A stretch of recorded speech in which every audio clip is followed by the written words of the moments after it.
Product management and product marketing have always been strategic roles for any organization in the business of creating and successfully launching products or productized services predictably. With several product companies in India who have gone global and most global multinationals wanting to launch their products for emerging markets, the product management role and career path has received a renewed attention in India in the recent years. Today's webinar will guide us on product management as a career path in India. We are delighted to have Mr. Pinkesh Shah, CEO at Adaptive Marketing Solutions Private Limited, as our expert speaker today. Mr. Pinkesh is a Silicon Valley executive who has been a product management practitioner for the last 14 years in US. Recently, he was the Global Vice President of Product Management at McAfee BU, now acquired by Intel. Gentlemen, the presentation will continue for 45 minutes and you can ask your questions by typing in the chat pane available. So, without further delay, I request Mr. Pinkesh to continue with the session.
Let's get started the webinar now. Okay, great. Hey, thanks. It's a pleasure to be here, and looks like we've got a few folks already signed in. Good afternoon, everyone. This is Pinkesh Shah, and I'm currently in Bangalore, India. So I think the topic that we wanted to talk about and hopefully discuss is I'd like it to be very interactive. Certainly, I'm going to miss the face-to-face audience that I'm more used to when I do workshops and teach at colleges, but over a webinar it's going to be obviously hard, so would certainly expect interruptions, strongly encourage it actually, whenever you have a question or a topic that we would like to discuss. So why don't we first get started with a little bit of quick introduction. I think the lady at TechGig did a very good job summarizing it fairly well, so I'll skip a few of these details. But at a high level, I'm a hardcore techie. I've been an engineer in the software space for years before I turned into product management. My bachelor's, my master's from Purdue University have all been in computer science. And specifically my domain expertise is security. So I've been in the security space for the last 14 years. And I'll talk a little bit about it as well as to how I kind of turned that into what I call an accidental product manager early in the career path. And obviously since that I haven't looked back. And this is relevant for probably a lot of audience that I was given an impression that it's going to be primarily a lot of technology folks on the call today. So I can share some of the things that you have to learn and probably unlearn if product management is on your mind from a career perspective. Our passion, we started adaptive marketing, and our passion is really very simple. We want to transform the technology talent that we have, especially in emerging markets and countries like India, and turn them into global product leaders. Not just from a mindset perspective, but also from a skill set and the ability to apply some of the same best practices that we're otherwise used to or exposed to in US, but sometimes it's not very often practiced or found or understood even here in India. So that's kind of our passion, and so this topic is perfectly aligned to that. So that's a little bit about me. If you look at what we do, we started this company primarily in California, and then we started our operations here in Bangalore last year. And we see ourselves in the India operations especially as a finishing school for product professionals, project managers, business analysts, user designers, folks who essentially work in assisting or helping some part of the product lifecycle. And how do we kind of groom them to more finished product professionals. These are some of our practice areas. We tend to do a lot of work in India, especially around user design, user experience, because it's a very integral part of the product and the product management process that I'm going to try and highlight based on what we've seen in the industry practiced fairly well. Adaptive is also now accredited by AIPMM, so we've started offering a certification for product management in India for the first time now. Okay, so that's kind of a little bit about the firm and myself. Like they said in the introduction, I've had the fortune of actually working in India about 3 years ago when I was still the Vice President for Product Management at McAfee in the U.S. To start the product management function here. And so I'll try to narrate some of the ground challenges that I've had to face in hiring product managers in India. And obviously a lot has changed since that experience 3 years ago, because as we're now speaking and meeting a lot of product professionals, both aspiring and senior product managers in India. Things have obviously changed and advanced quite a bit. So I can narrate to some and share some experiences if you guys have questions on that as well. So what I thought is I'll try to structure this fairly quickly into 5 macro topics. First is, it's important to talk about career path, but it's first important to even understand, what is product management? If you ask this question to a couple different people in a room, and depending on the day and the time of the day, you will probably get different answers. And rightfully so, because every company has a slightly different nuance of what they understand and believe and practice under this role called product management. So what I'll try to do is I'll give you a structured view that we've tried to put together based on best practices in the industry as to what is the role of a product manager, what do they actually do, what areas of skills and what areas of practice do they actually need to spend their time on, and then we'll start talking a little bit about the career path. I'll give a very easy context from a career path perspective if you know the bigger picture as to what they're supposed to do. So the moderator, are you going to be asking questions on behalf of folks, or should I be monitoring that here as well? The questions would be shared with you. You can see them in the questions window. Okay, perfect. Do you prefer I wait till the end or keep on answering as they come along? If there are any contextual questions, it can be answered. Okay, super. So it looks like we've already got a few questions, and I'll park them till I get to that slide. Ravi Shankar asked a very good question that, look, how do you evolve from a business analyst or a project manager to a product manager? In fact, we see this as a very typical pattern, and let me set the context first, Ravi, and then I'll hopefully I would have answered your question by then, but if I haven't, I'll come back to it.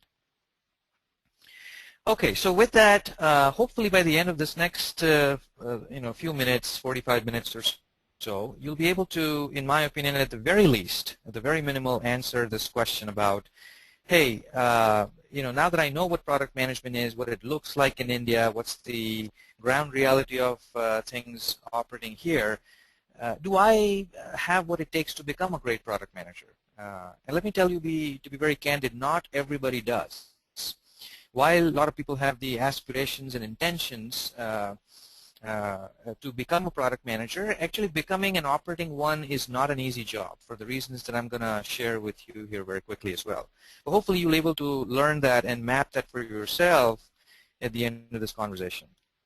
Second is, okay, now that I am on this path, either I'm already a product manager or I want to get on that path, where is the gap?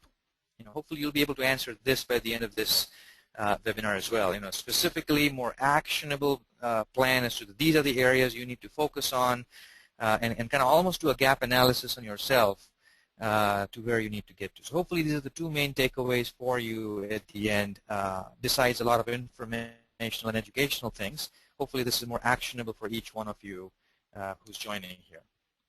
So what happens? What happens when you, first of all, don't have a good product manager? And we'll get into the definition of who the product manager is, but it's very important to understand the effect of not having one, or a good one. So the first thing that happens is this.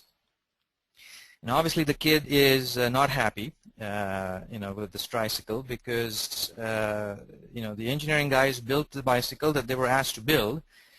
Of course, the engineering guys probably didn't have the right customer context, and so that's what happens when you don't have the customer context, when you don't have a great product manager who's bringing that customer context, who's bringing the actual market problems that we're trying to solve, and then the context in which the solution needs to be presented back. This is what happens, right? So this is time and time again we've seen, and this is industry agnostic, by the way, whether it's high tech, whether it's pharma, building the wrong product is almost a fallacy that happens in almost every industry, because a lack of product management vision or a lack of great product managers driving the process. The second thing that happens is this. Now, this is a picture that you probably have seen a couple times. Boy, every time I see this picture, I still get amazed. This is an actual jug that was made in the 17th century, I think in northern part of Europe, and it was made with the best porcelain, right? So this was like the best material ever invented. So while structurally it was one of the innovative things to do, highly, highly unusable, for obvious reasons that you can see. So that's the second disaster that happens in companies and products where you don't have a good product manager who's leading the process of productizing. You build something that's fairly innovative. You build something that's fairly perhaps inventive from an engineering perspective, from a technology perspective, but certainly fails to bring the delight, certainly fails to bring the wow factor from a design experience, from an experience perspective, and it certainly leaves a bad taste. And this is also true for just about any other industry that you can think of, right? So that's kind of second peril that happen when you don't have that. Now this is the third one, and this one I see a lot more in Asia than I see in Europe and US, where we try to over-engineer our products, right? So this little picture is a funny picture because you almost have like an 8.5, the half guy is on suspension mode, as you can see on the bike, so he's not taking a seat. So almost 8.5 guys riding this bike, and while that sounds funny, if you actually introspect and look at your own products, you will probably find something like this. Too many features. In fact, so many features that either the customer is completely confused how to use it, or even the engineers forgot that, oh, by the way, we had added this thing in the last release, right? So we somehow get into this feature of war just because the competitive pressure, sales pressure, and there's this notion of more is better. In fact, if you look at companies who've done it completely on the flip side, companies like Apple, it's completely the other way around. I mean, if you look at the Harvard case study written on Apple when they released the iPhone, they have only 32% of all features that all existing smartphones had at that time were available in an iPhone.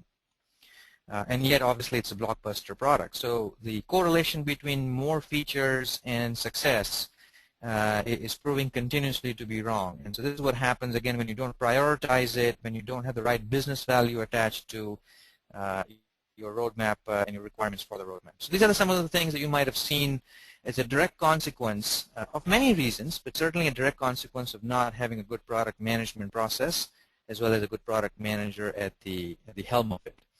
So what is this product management process? And this is one thing that I'd like to make a clear distinction in the minds of everyone who's here, which is, the word product management is sometimes misinterpreted because the word product management is used for the productizing process or the product management process. And it's also used for the individuals or the roles or titles of people who play the role of a product manager, and those two are different. And I'm going to try and make a clear distinction between the product management process, which is different than the product management role. So what is this product management process? At the very core of this, there are 5 phases, no matter what your product is. Everything from a soap all the way to a rocket, everything from a mobile app, everything from a small widget all the way to a complex ERP software application. They essentially have 5 phases when you look at the product lifecycle management. And as you go from idea to building a sustainable business. First is understanding value. Now this is the most important part, often the ignored part, where you're trying to go and apply lots of formal, informal market research techniques to figure out really what is the customer problem you're trying to solve. What is the difference between the customer needs and the customer want? Right? What do they really want versus what are they asking for? There's this whole notion of customers don't know what they want, and literally that is true in some cases, because they are communicating to you in their own language, and that might not be the correct way of understanding the problem. It's up to the product manager to really understand the value of what you're trying to build. And this is hard, but with the right experience and the right exposure, this is the most important reason why products succeed actually. It's not necessarily the engineering innovation, it is the latching of the what we call product market fit. So getting the right fit for a problem that is actually worth solving. Not all problems are worth solving, obviously, even though it is a legitimate problem. People might not have the right appetite to pay for it. People might have, customers might have the appetite, but they might not have the budget to pay for it. So obviously all of those have to be factored in when you figure out which market problem you want to solve. The second part is something that I find a lot of product managers in India especially are fairly good at it, which is the whole process of creating the value, creating the products, defining the requirements of the products, in some cases, helping get a kind of a mock-up, a skeleton, the architecture side of it, right, all of those. So that's kind of the defining of the product, so creating value. The third is you're capturing the value. This is all about how do you monetize what you've built? Now, monetization doesn't mean you have to always have a price tag. If you look at the emerging models where everything from Google Mail to LinkedIn, they're all following a free model, right? So, in fact, the economy in the business model is called freemium. You start with free, and at some point, some customers start using it, get used to it, and love it so much that they start paying for it, which means they become a premium customer. And so that becomes a freemium business model, free to premium, freemium. So how do you capture value? This is a very important element, and it's quite evolved actually. It's very different than what it used to be even 3 years ago, and I bet it will be very different 2 years from now than it is today. It's a highly evolving space on how to capture, how to monetize. The fourth part of the productizing process is obviously communicating the value. And this is where you've built the product. Now, how do you message that right? How do you brand that? How do you position that? How do you use the right channel of communication?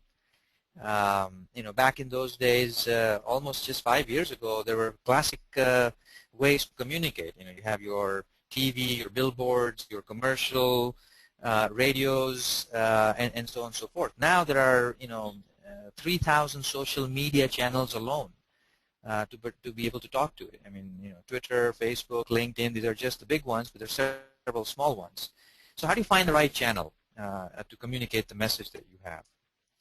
The last one, which is a very important one, is the whole experience design, and this is where delivering value comes in, right? So you've built the product, but you don't have an ecosystem to take that product and to deliver that amazing value that you've built, that you've created, this is what we call the last mile, right? So a lot of products fail actually in this phase of the productizing process, primarily because they didn't either pay attention or just roll the die and hoped that everybody is just gonna figure out a way to get it. And this is actually becoming more so crucial in new business models like software as a service, where you're directly reaching out to the end customer without an intermediary or without a channel. And so how you deal with that delivering value is something directly falls back in the product manager's bucket. So this easy to follow, obviously difficult and sometimes not very predictable to exercise, but this straightforward process is what we call the value management process. A lot of people call it the productizing process, value management process. But this, in a sense, is your product management process. Understanding value, creating value, capturing value, communicating value, and finally delivering that value. Right? So that's kind of product management process. Now, the product management role, and again, I'm using the word role and not title. Title in India are highly creative, and I'm being very polite when I say that. I mean, I've seen some very amazing and yet very crazy titles when it comes to different folks that I meet.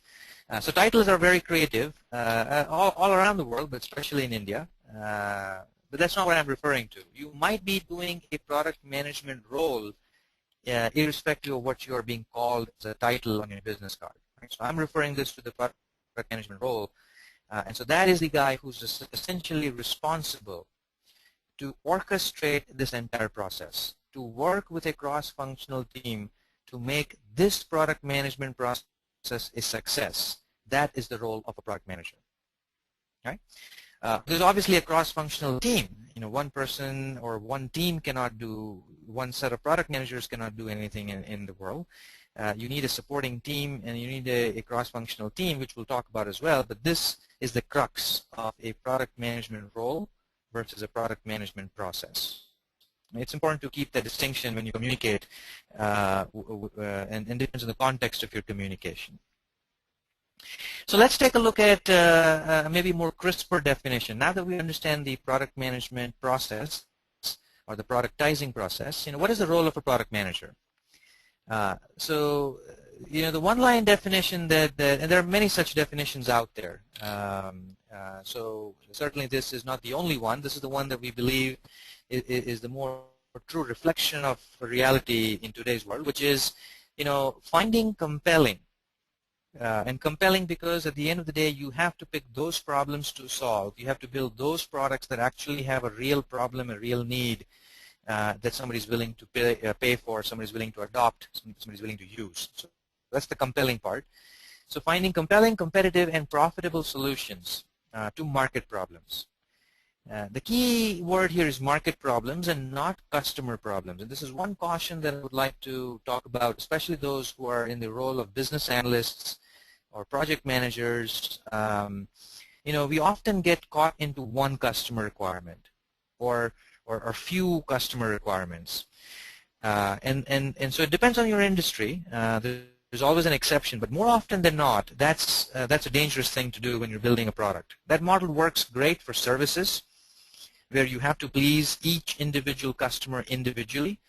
And because they're perhaps a big paying customer, you might not have a choice but to go listen to that and kind of do what they want. But that's still a more service way of doing things. A product way of doing things is figuring out what does the broad market want. Because that's where the non-linear scale comes in. That's where you can make the same software, burn the CD for 10 cents and charge $1 million for it to the next big customer, right? That's the scale that comes in if you're building a true product. So market problems are very important as opposed to customer problems. So make that distinction in your mind as well as you play the role or as you aspire to get in one of these product management roles.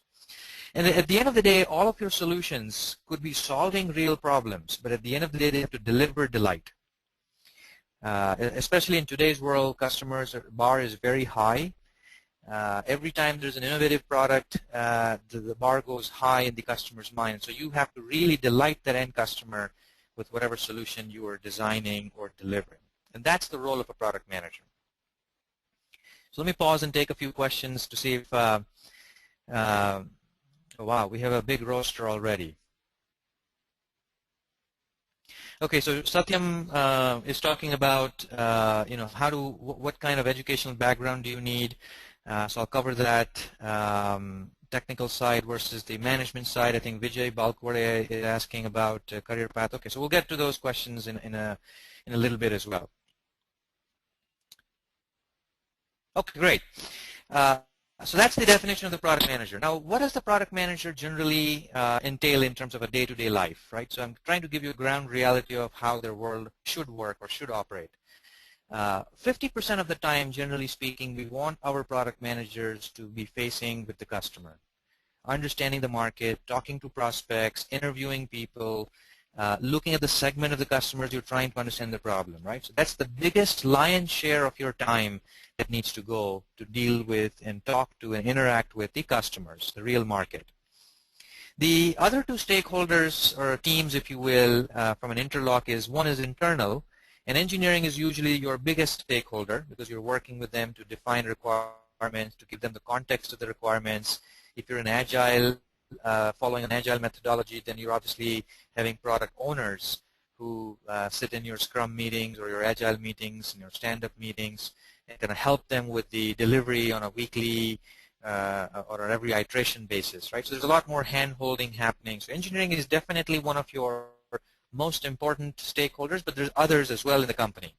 Because remember, we looked at the productizing process, which means it's everything from understanding value, creating value, capturing value, communicating value, and then finally delivering value. So you can't just always be stuck at creating value. That's a myopic view. It's a very short-sighted view of product management to just focus on requirements, right?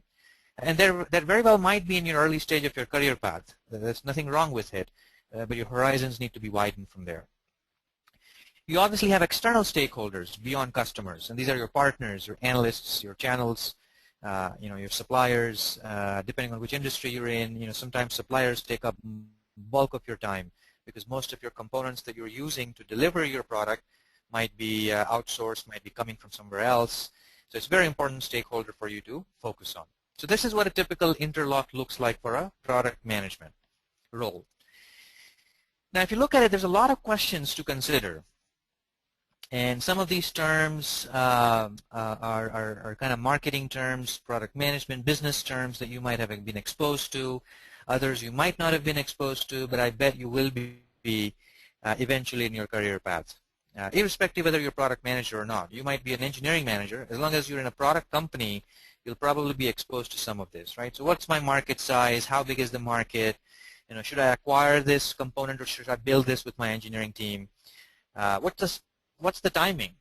Is the innovation that we're trying to build too early, too ahead of its time? And we've seen even companies like Google have failed with several of their launches just because they could not figure out the right timing. It's not always predictable. The most important thing here, though, is can I monetize it, right? That's the core part. Unless you're a non-profit organization, at the end of the day, a product manager is a business leader. At the end of the day, a product manager is a CEO of the product, and so you need to figure out how to make money, how to monetize that, right? Now, here is another structured way of looking at this.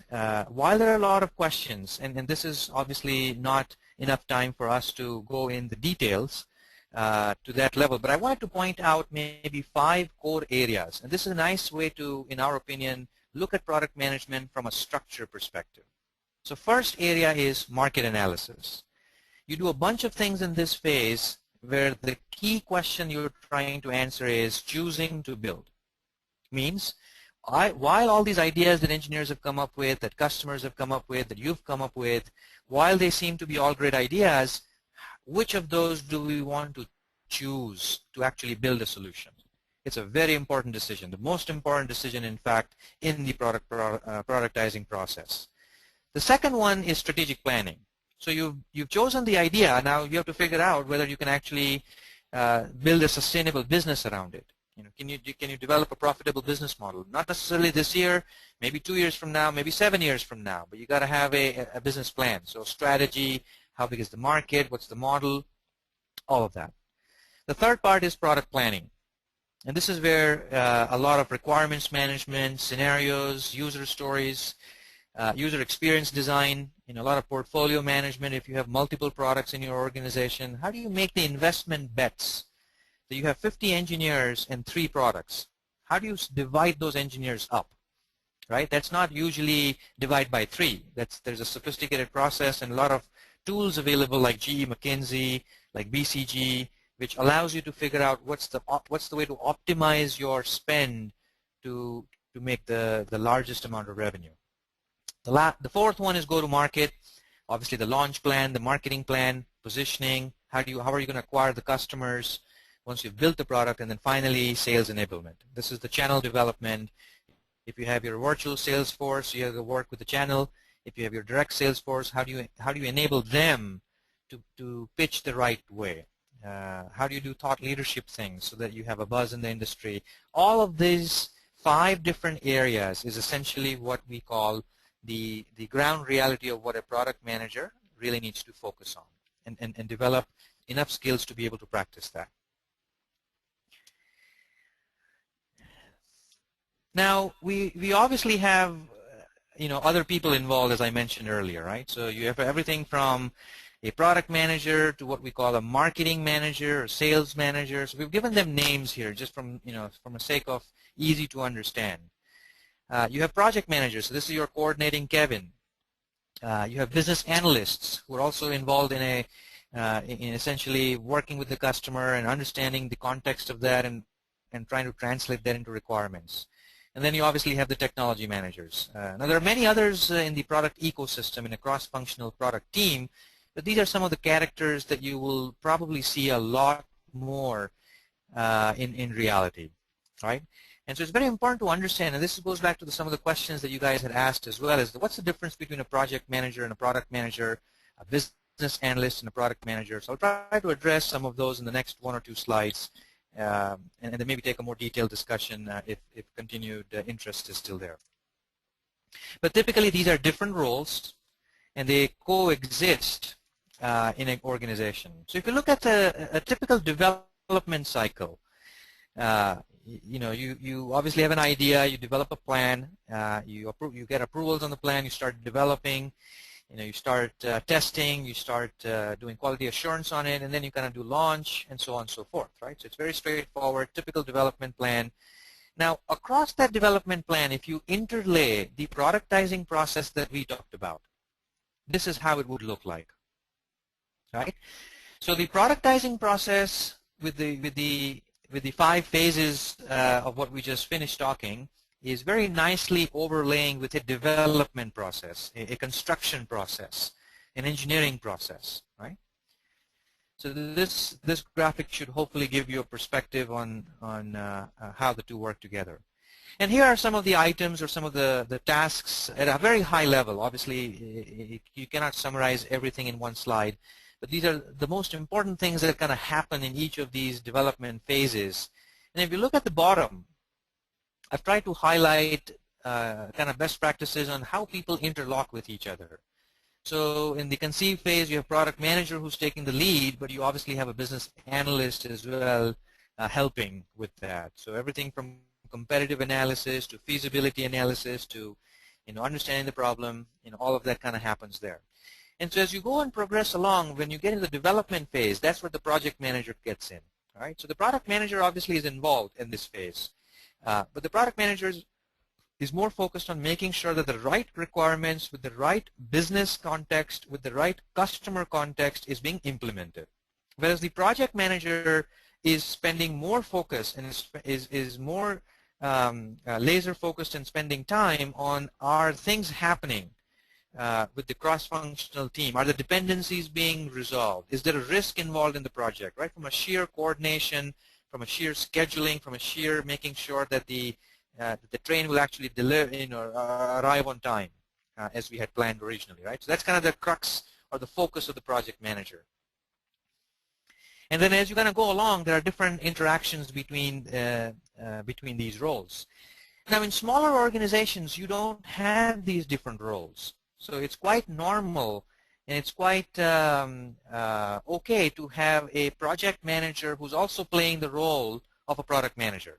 Just because it's a small organization or maybe they didn't have that much of a budget to hire 2 different guys.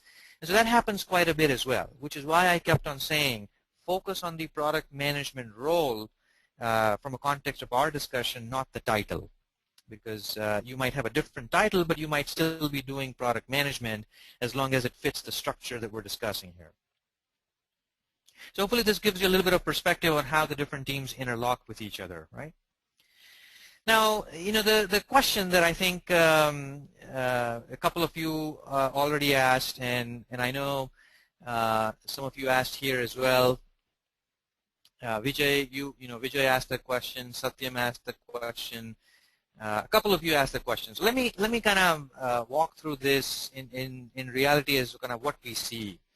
So we have a lot of business analysts. We have a lot of project managers. We also have this notion of associate product managers, which is a fancy way of saying junior product managers, but I guess the word junior is not very uplifting from a personal ego perspective. So we call it associate, but it pretty much means the same thing. And then you have technical product managers. Those are more technology focused, not so much business focused of the product cycle. So all of these roles and many other titles and many other roles, they all become the starting block for you to become a product manager. A product manager, when I say a product manager, is in a true sense going and orchestrating the entire productizing process, not just requirements management, but what happens before and after that, right? That's kind of the definition here of a product manager. And so this is where it goes, right? So you have senior, PM who becomes a senior PM. A senior PM at some point becomes a group PM. A director of PM, a director of PM turns into then a vice president of product management, and then eventually a general manager, head of the business unit, or a CEO of the company, or CEO of the business unit, right? So that's kind of the typical career path. And again, time and time again, we've seen this happen across the world in a very predictable fashion. This is what happens. Now, the ground reality on India is a little bit different in the sense that the path is still remaining the same, but we haven't seen as much success stories yet to have a lot of vice presidents of product management. That's not a function of not having those career paths. It partly could be. I think it's more of a function of the maturity of the function itself and how long has the industry had these roles in reality for them to mature to that level, right? So however, there are several vice presidents for product management in India that I've come across in the last 14 months that I've spent time in India. And so this is definitely happening and happening very fast, by the way, changing very fast here in India as well. Now, if you look at the functional difference across these roles, in the first bucket, the business analyst bucket, the project management bucket, PPM bucket, you are essentially owning a module of the product, right? And so when I say the module of the product, if I go back to the framework, the productizing process, if you will, it is one of these modules that we mean, right? So you might be in charge of the market analysis of how big the market is. You might be in charge of competitive analysis. You might be in charge of requirements management. That is one such module of the entire productizing process, right? And that's kind of what we mean by a module owner. From a structure perspective as to what that role would do. So going back, the next one is you obviously own the features. You essentially own the roadmap. You essentially decide what's going to go in the next release and the release after, right? So you're making business decisions about the particular product, including the roadmap, right? So that's where a typical product management is different than a project manager or a business analyst, where they might not have the full authority to make the decision on what gets in and what's considered what we call a minimally viable product, right? Or release 1, release 2, that's customer facing. As you go into a senior product manager, you're now getting into product P&L discussion, right? Pricing, packaging, elements of it, at least assisting in that, if not owning it fully. And as you go more mature, making business decisions, should we use this component from vendor 1 versus that component in vendor 2, and what are the financial ramifications of each one? So you get into the more P&L side, profit and loss, more financial analysis side. In a group PM, you also start making the distinction of what we call a product line owner. So you might have more than one related products or adjacent products that you're managing. As a director, you start getting into more portfolio. So you have an entire portfolio of products that you are potentially managing. Obviously, you have a whole business unit. In a large company, you have usually multiple business units. So you're now the head of that business unit, if you will. And obviously then you become the CEO or the general manager. Now if you look at so that's the career path that we see, and this is what we work with a lot of organizations. We've now done work with about 40 organizations, very large scale organizations, MNCs, $1 billion of revenue or higher, as well as mid-size funded startups in India. And this is the process we're trying to put together to standardize the role and the map of what they do from an HR perspective. So the other thing that's important when you look at career path is the people management side. And fortunately or unfortunately, people management is not a huge priority or a sign of seniority when it comes to product management. In fact, I know several product managers who were my peers at vice president level who decided that they did not want to have people management. Sorry, they did not want to have people management because at the end of the day, the fun is in managing products more so than managing people. And that's not a sign that that they're any less senior than the guy who's managing people, right? So this is one thing that you have to unlearn from the Indian context. That just because you don't have people reporting to you, that doesn't mean that you are any less important, as long as you're making the right business decisions for the product. So people management usually gets introduced at a group or a director level, and then obviously you go all the way up, and when you become a GM, you have a cross-functional team. So you're managing technology guys, you're managing product managers, you're managing marketing managers, the whole cross-functional team. So this is how I would characterize as the kind of career path that one should be looking at and mapping out their own processes to kind of where they are and where they probably need to get to and what they need to do. Now if you look at the hiring manager perspective, which is kind of like saying, look, if you slice open a product manager from a role perspective, anybody who's playing the role of a product manager, what would you find, right? If you dissect one of those guys, what do you find? There are three things that you find. And this is a perspective for every hiring manager who's looking at hiring product managers across the world. I mean, this is the same for India, this is the same for US, this is the same for just about anywhere else. The three parts are first, soft skills, very important, right? So when I say soft skills, I'm talking about stakeholder management. How do you convince a cross-functional team on your idea, on your requirements, on your vision, especially when they do not report to you? Now that's harder to actually make it happen than it sounds on surface. I mean, you're like the CEO of the company and yet nobody reports into you. That's kind of funny, isn't it? And so you have to be able to develop what we call the influence. In fact, one of the things that we've kind of championed is this concept of influentiality index, which is a scientific way of saying what is your score at any point in time, which we call II, influentiality index, that dictates whether you will be able to successfully sell your idea or not. It doesn't matter how good or bad the idea is. If you do not have the influence around your stakeholders, around your cross-functional teams, around your peers, you're not going to get ahead. You're not going to get them convinced. You're not going to make any progress. Very important skill, right? Passion. This is something that, in my personal opinion, as a hiring manager, this is the first thing I look for. A product manager needs to be absolutely passionate about solving that problem, about doing something in that space, right? Otherwise, you'll not be very effective.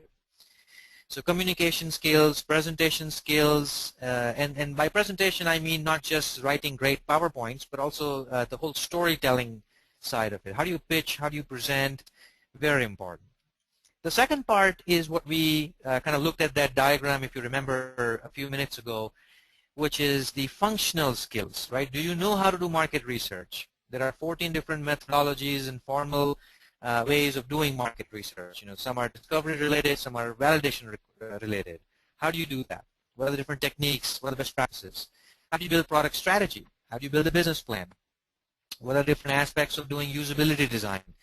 Right. So all of these are functional skills that you just need to equip yourself with, and it's actually not that hard to acquire, as we've seen now in the last year and a half, that a lot of engineering folks, a lot of technology background guys, a lot of people who are just strongly aspiring to become a product manager can actually pick this skill up through MBAs, through workshops, through reading books, through just plain old surfing Google. I mean, sometimes Google is the best teacher.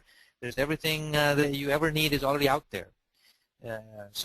This is highly doable. And the last part is the domain expertise, which is, do you understand the market problems of the customers in that domain? Do you come from a online? Do you come from a consumer background? Do you come from a telco background? And so on and so forth. So when you're looking for a PM, there are three things that everybody is looking for. Now, depending on the manager, depending on the company, there'll be different weights and proportions of what is expected.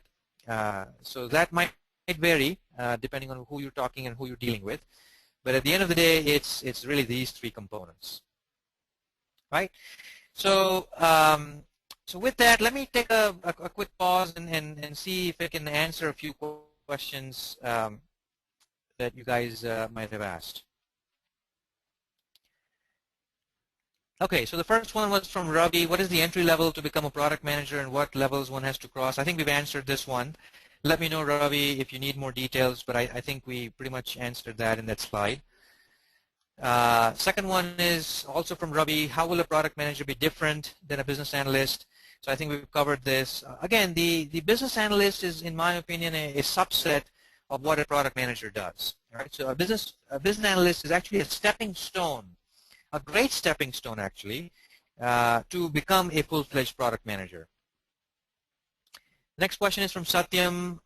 In order to become a product manager, what is the most useful educational background? Okay, so this is a great question. Let me see if I have a slide on this, because a lot of people are obviously, asking, how do we get started? What do we do next? So let me throw a few resources for you here. So there are a lot of short-term programs. Some of them that you can look up here in Berkeley runs a very good program. If you happen to be having access to US, if you don't, there's a lot of programs now available in India. Adaptive is doing a lot of workshops in this space where we have 2-day workshops. Again, getting the same US-based certification that's now available in India. There are a lot of online programs available. If you do a quick Google search, you'll find some of them as well. If you're more interested in a kind of an MBA program or more of a longer-term diploma program, one such program is Foster School that offers a very good 18-month program. It's actually a program that's more dedicated to technology professionals as opposed to a generic butter spread, one-size-fits-all type of MBA programs, which is what we see mostly in India these days.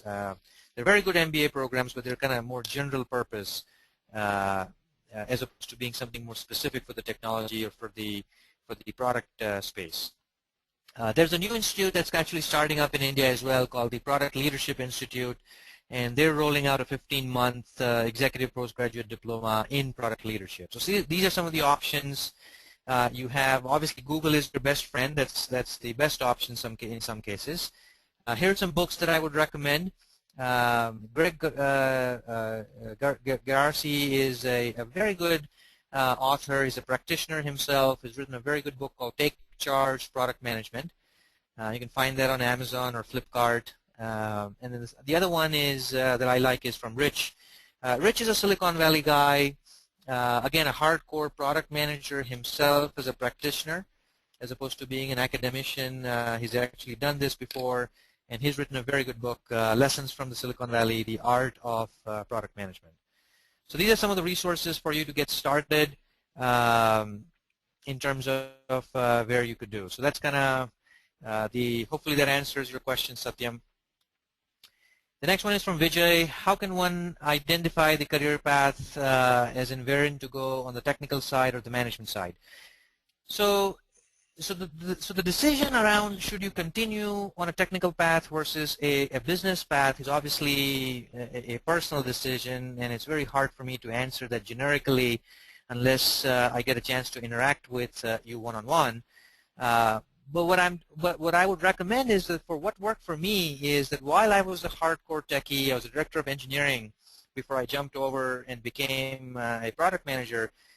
There's always this drive and passion that drove me, which says, look, I want to build great products, but I want to know if I'm building the right things. So building things right is important. But am I building the right things? And the second question intrigued my mind a lot more than the first one. And so to me, I would ask that question that you should ask that yourself as to what do you enjoy more? Do you want to be in the technology architecture role? And there's a lot of options, a lot of great career paths, obviously, in that space as well. But if the intriguing thing to you is, look, I want to build something that's kind of new, innovative, perhaps I want to focus more on solving some unsolved problems in the market, where technology is just merely a tool for me to get that done, then that's more thinking on the business side. That's more thinking on the product management side. Now, the good news about product management is that you don't have to become just purely a business guy.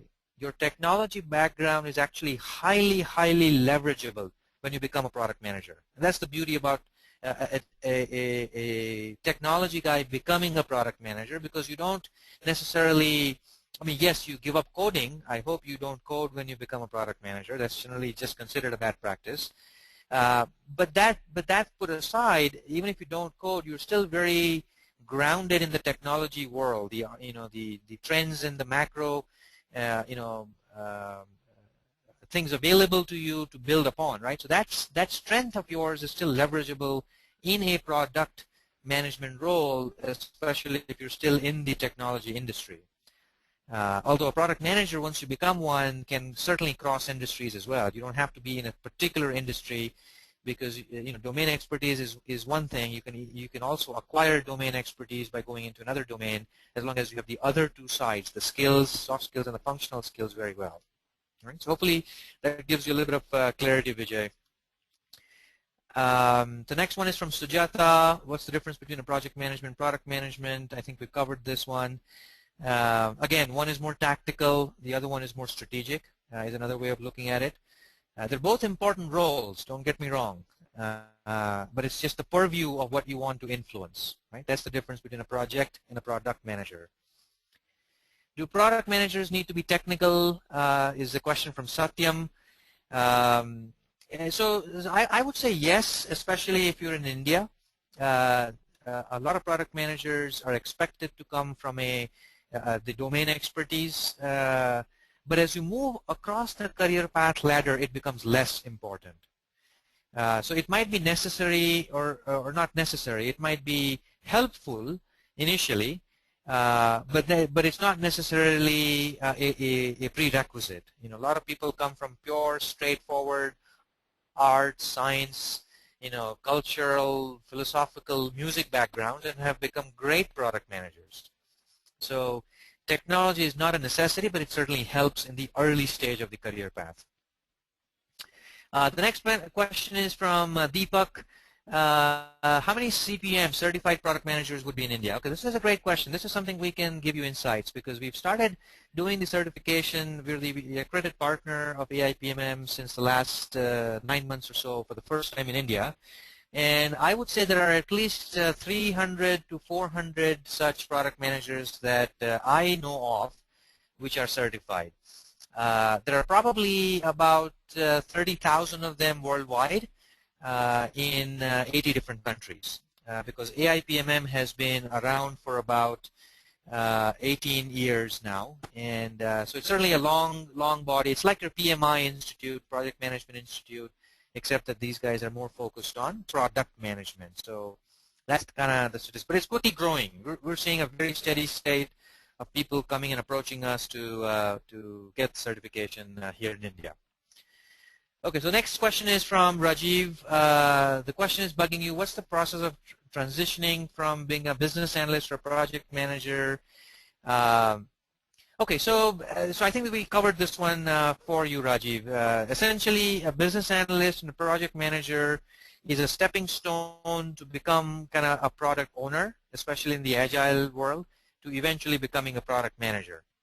So this is a great career path move for those who are already a project manager, a business analyst, to then eventually get more on the business side, take a more broader responsibility, if you will, and a broader scope across all the 5 functions, right? Market analysis, strategic planning, product planning, go-to-market, and sales enablement. So that's the definition of the difference, if you will.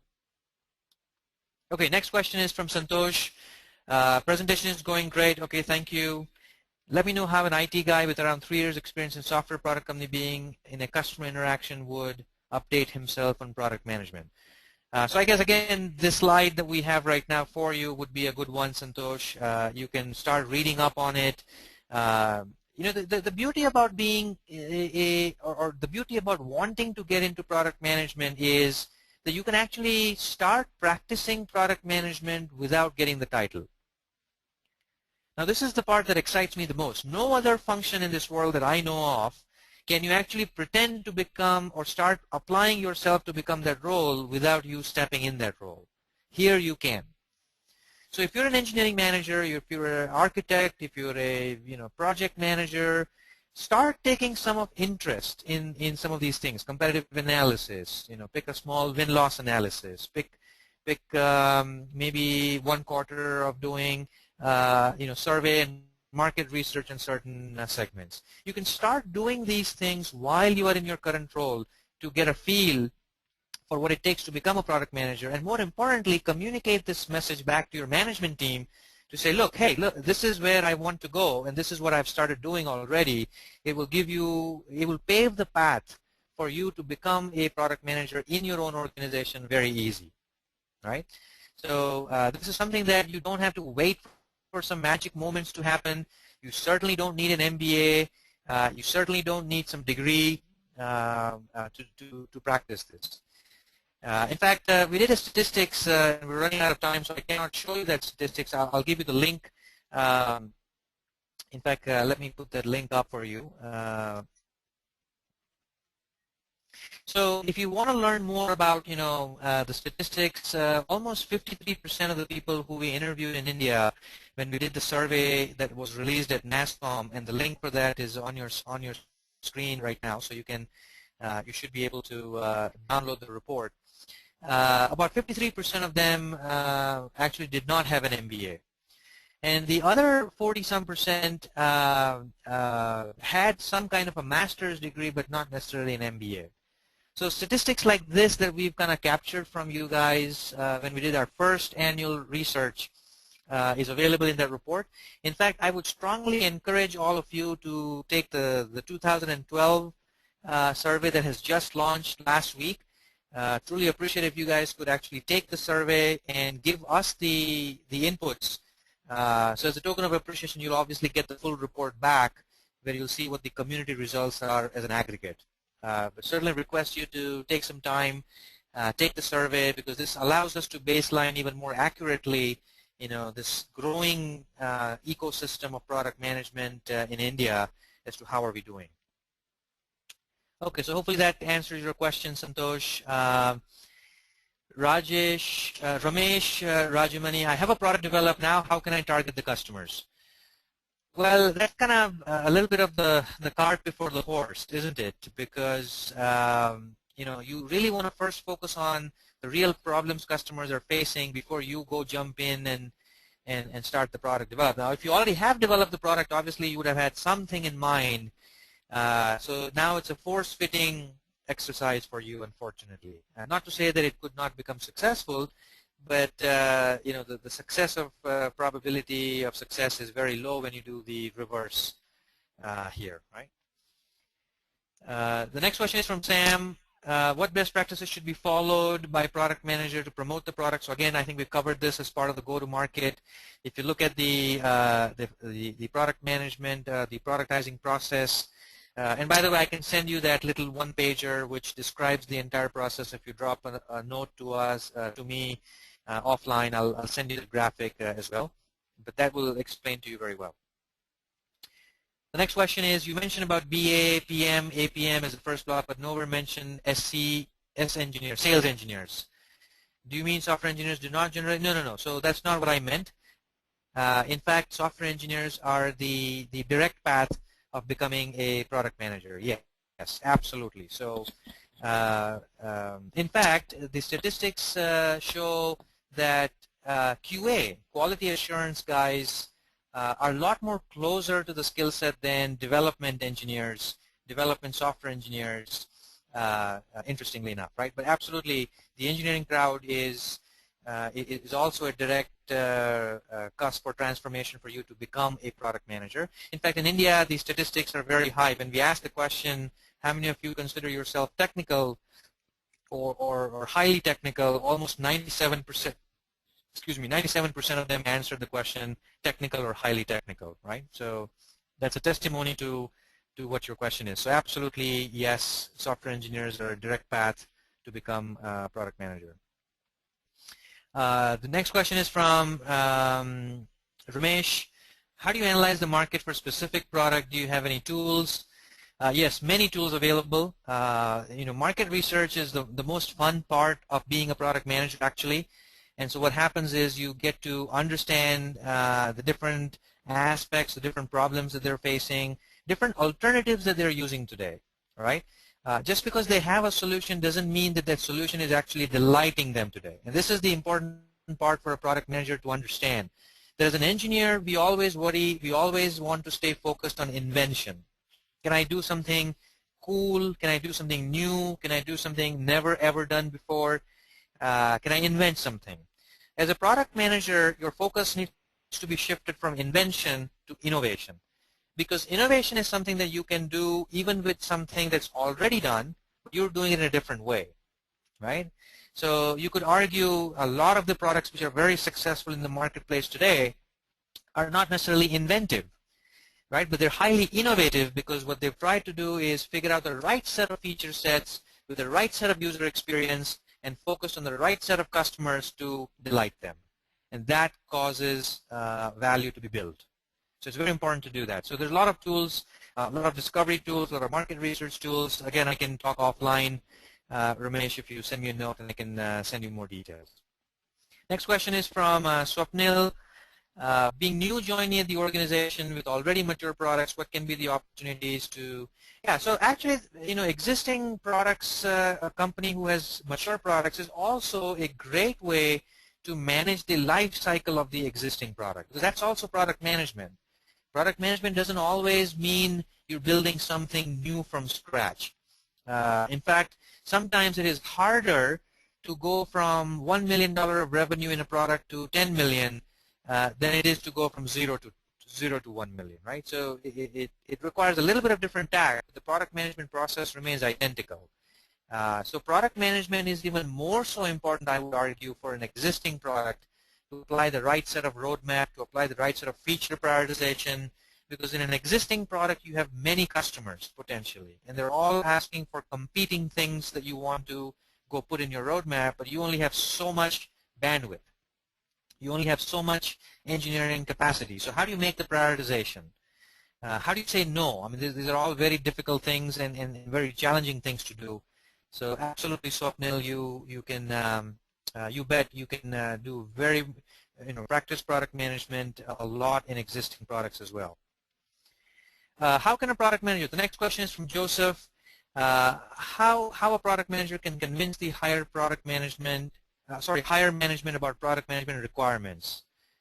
Okay, so so this is a tough one to answer in one line because there's a lot of factors involved in it. I'll tell you, if I had to answer this in one line, the number one reason, in my opinion, why product managers do not cannot convince their upper management about their ideas is because they do not have, one, the functional skills necessary to speak the same terminology, to speak the same language as the management team is speaking, and number two, they have not built their influentiality index, the II.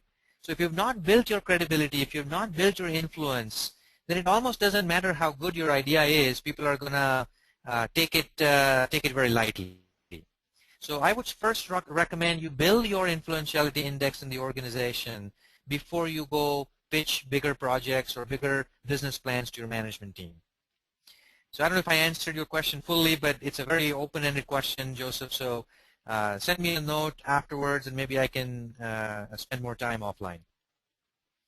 Okay, next question is from Rajiv.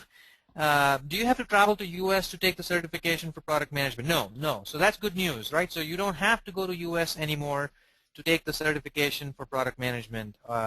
It's now available in India because they've accredited us to be able to take the test on their behalf. So you can certainly do that in India. In fact, a lot of people have started doing that here in Bangalore, Hyderabad, Chennai, and Delhi area as well. Okay, so next question from Manish. I asked my organization for the product management profile, but this year they have not offered it. Is there any specific requirement for domain background? Again, I think there are three things, right? So soft skills, functional skills, domain expertise.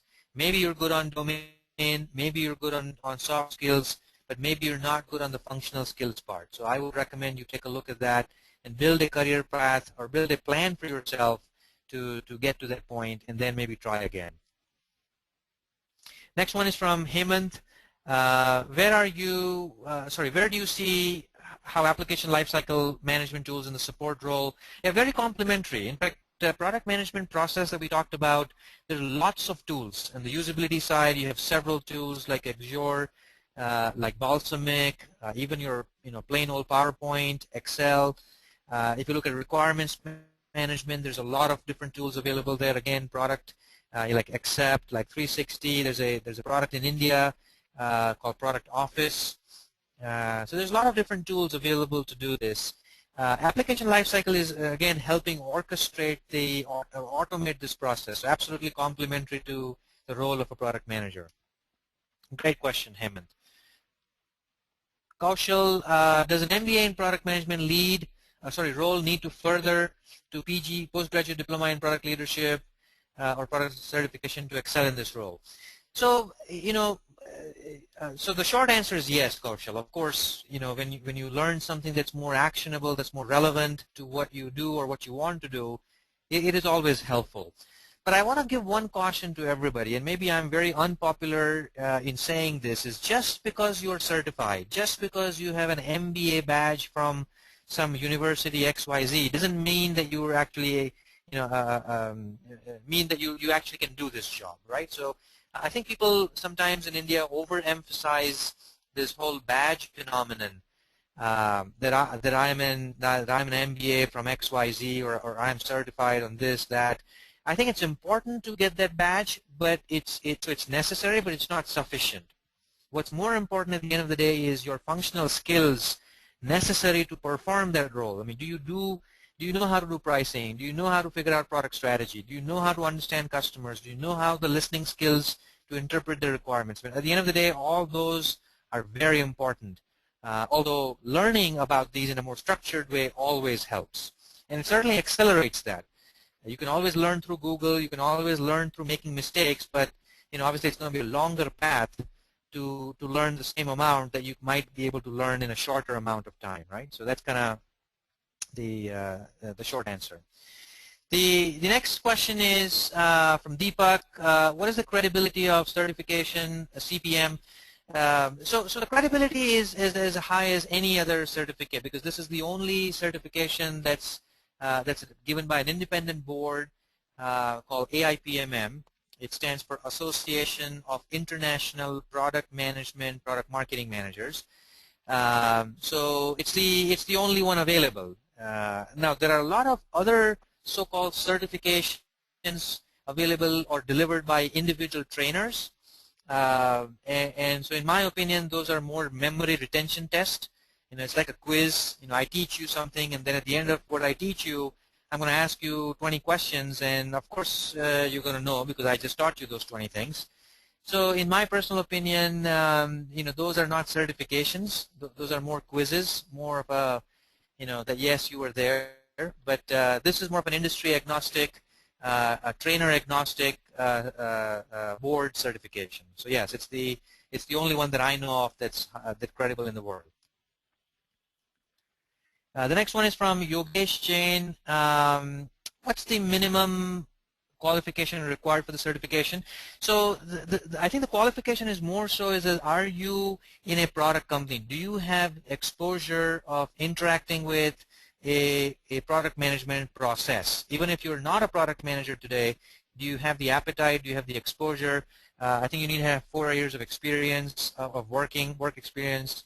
But if you go to the site aipmm.com, www.aipmm.com, you'll learn a lot more about the certification, the community around the world, and a lot of resources available. So certainly take a look at them. Next question is from Mohan. I have strong technical experience for 12 years and 4 years in project management. Should I consider? Yes. Short answer is yes, absolutely. Product management certainly can build upon your project management experience, your business analyst experience. Next question is from Saeed. What's important when product managers are recruited? So I think we answered this one again. 3 things: functional skills, soft skills, and domain expertise. So and so each one will have a different variation of it as to what they expect. Next question is from Ravi. Ravi is asking, how much does the certification cost? Okay, so let's not get into any specific company or specific certification type of discussion here. Let's try to keep it very neutral. But if you go to AIPMM site, you'll find out all the details. Or if you go to adaptivemarketing.in, you'll get all the details there. Yeah. So thanks, Ravi. Rajiv is asking, project management certification has become a commodity. Is there a value for? Yeah, so I actually hear this a lot. Obviously, when you have 3 lakh people certified on certain thing, of course it becomes a commodity because you and everybody around you also has the same certification. So CPM, Certified Product Manager, is a little bit more different because it's very elite. And certainly for Asia, this is way far from being commoditized. Maybe 10 years from now, we'll have a lot of CPMs in India, and I hope so. But certainly not the case right now. It's fairly elite at the moment, and probably hence enjoy that eliteness for at least a few years. Next question is from, or more of a comment, Mr. Mahavir Shankar. Great presentation, Pinkesh. Looking more. Okay, great. So, hey, thanks for the comments, and I look forward to syncing up with you. So let me kind of put up my contact info as well. So feel free to email me or get connected with me on LinkedIn. Would love to interact and learn more. Next question is from Mahesh. Would there be a thumb rule on how you break up your budget between research, build, and go to market? Oh, great question. Excellent question. It varies again from company to company, but in the companies that I have worked with, and I've been in IBM through 3 different startups that I've been in the US, they got all acquired. So I've been in large companies, I've been in smaller companies, and larger companies have a very straightforward rule, which is roughly about 40% of the available budget. And when I say available budget, not counting the engineering budget, but minus the engineering budget, the whole launch budget, 40% of them is kind of used in research, validation, secondary research like Gartner reports and things like that, and 60% is used in go-to-market, and specifically in go-to-market launch plans, marketing plans, and all of that, because usually that's more costly because you have to use a lot of external agencies and you're relying on a lot of external media spend. So it's usually 40-60. Right? So hopefully that helps. But again, it varies again from company to company. The next question is from Ravi. U.S. is the place where most of the products are developed, and India is mostly the services industry. So how much does it help here? So this is actually changing quite rapidly, Ravi. While we are nowhere close to the maturity of what we see in the U.S., where there are thousands and thousands of product companies, and here we have thousands of professionals working in a IT services company, perhaps, the Wipros, the Infosys, the TCS, and the likes of it. So you can't compare the two. However, I can say that there are lots of MNCs. I know of at least 80 of them personally, and there are about 1,200 such MNCs. The Googles, the Yahoos, the Informaticas, the Alcatel-Lucents, the Ericssons, the McAfees of the world, who are aggressively building their product management portfolio, product management teams here in India. So there's lots of activity in those pockets. There's also lots of activity in the startup phase, because at the end of the day, when you're a product startup, the most important thing for a product is a product manager, and it's one of the early founders that you got to have. So a lot of product startups are also investing in product management, although they might not formally be calling it a product management. They might be calling it CTO, might be calling it co-founder, but essentially that's the skill that they're looking for. Ramnath has a question. Great webinar. Thank you. My query is, why do you feel India, although having so good talent, have not made substantial mark in inventing products? So, this is a topic in itself, Ramnath, and I wish we can probably, based on the availability, I can try and schedule something with TechGig to do another one on this one, or one of our consultants can do it. But boy, this is a big topic. So we see 5 different drivers of why this has not taken off in the past, and we've written a research note on why in the next few years, very quick near future, there are 5 macro drivers on why product management is going to exponentially shoot up in India.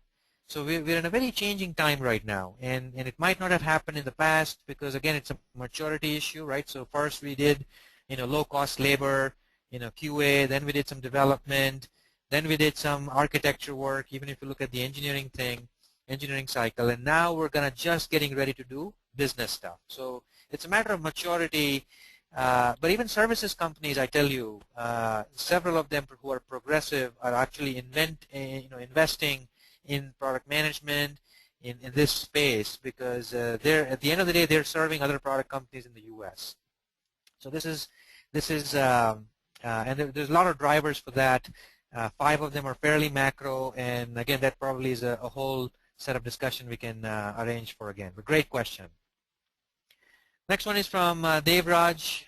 Though I was a product manager managing 3 products in a company with strong domain and functional skills, but not exposed to P&L. How do we get P&L? So, P&L skills, I mean, you can pick up a book, honestly, if that's all you care for, and if you believe you have all the necessary functional skills that a global product manager should have. Let me go back to that slide.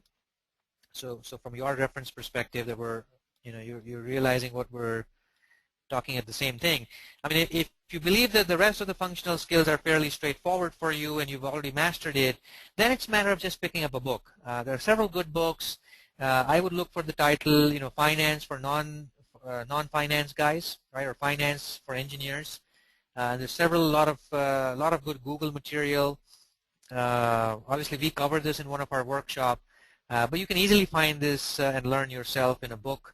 Because P&L is actually fairly straightforward. It's more mathematical, it's more logic-driven, and if you're an engineering guy or if you're a technology-driven guy, you'll pick this up very quickly.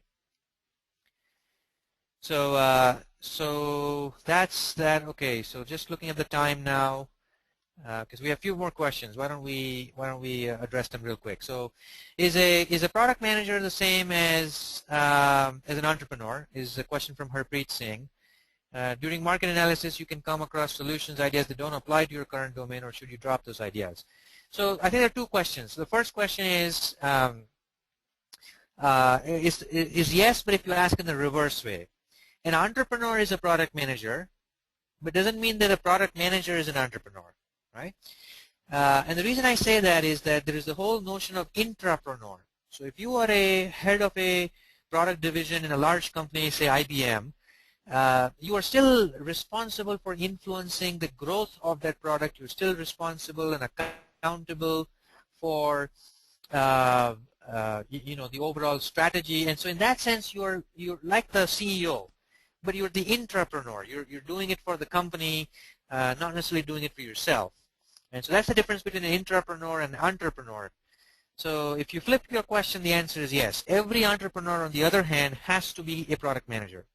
Whether he knows it or not, whether he is aware of that or not, but every entrepreneur, in my opinion, is a product manager, because you have to think about customers, you have to think about context of the business. You have to think about, the roadmap. You have to think about how are you going to build and what priority you're going to build in. So all of that is product management. Next question from Ilangovan Bala Subramaniam. What are the key KPIs to measure Vice President of Product Management? Okay, boy, this is a big one again. So again, drop me a note offline if you want to, and I can share with you what I was being measured at when I was the Vice President in several of these companies as a role. But at the end of the day, it's a combination of managing the P&L of the product, the portfolio, the business unit, but also grooming and managing your product managers. That's a very important KPI for a vice president level guy, because you can't bring scale into the organization if you don't have sharp, functional skill, soft skill aware product managers. So you need to really invest in your product managers to groom them, to make them your next generation leaders, and that's a very important part of my KPI and that's the important KPI for every vice president. Vijay, thanks for the comment. Nice webinar. Thanks for your guidance. Thank you. Good to see you. And the last comment is from A.V. Srinivas. Great presentation. Super. So I know I had to rush through some of these questions, but in the interest of time, this is a vast topic. There's a lot of things that we can discuss as well. Obviously, there's not enough time on this webinar, but feel free to explore your mindset. To me, a lot of people think product management is some kind of a black magic. It really is not. It's actually, applying the right set of practices and making it more actionable, applying it to your workplace, whether you're a startup, whether you're a mid-sized company, or even you're a services company. If you want to get nonlinear growth, this is where you kind of start applying some of this. So with that, I'll turn it back over to the moderator. Feel free to follow us on Twitter and Pinterest and LinkedIn. By the way, a lot of this discussion happens on our LinkedIn group, so feel free to join that as well. And there's a lot of such resources, slide decks, all available for free in the open community on SlideShare. So feel free to look around. So with that, back to you, moderator.